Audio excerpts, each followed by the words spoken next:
రాయండి. మరి ఇంత ఈజీ క్వశ్చనా? రెచ్చిపోతా చూడు. మిత్రమా, మిఠాయి పొట్లమా, శనగల స్నేహమా, బఠానీల బంధమా, నిన్ను చూడాలని ఉంది.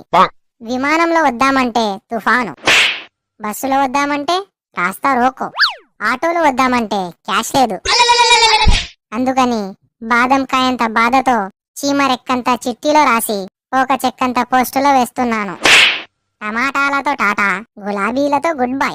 ఇట్లు పేరు పెసరకాయ, ఊరు ఉసిరికాయ, రోడ్డు రసగుల్లా, గారాల గల్లి, ఇడ్లీల ఇల్లు, జిలేబీల జిల్లా. రే మామా, లెటర్ రాసినట్టున్నావు, కాస్త చూపెట్టురా, పాస్ అయిపోతా. అమ్మా, ఎంతో కష్టపడి రాస్తే నువ్వు ఈజీగా కాపీ చేద్దామని మూసుకొని వచ్చింది రాసుకో. 2020లో జరిగిన ఒక గొప్ప పని ఏమిటి? 2020లో గొప్ప పని అంటే ఒకటే ఒకటి ఉంది, అదే టిక్ టాక్ నిషేధం.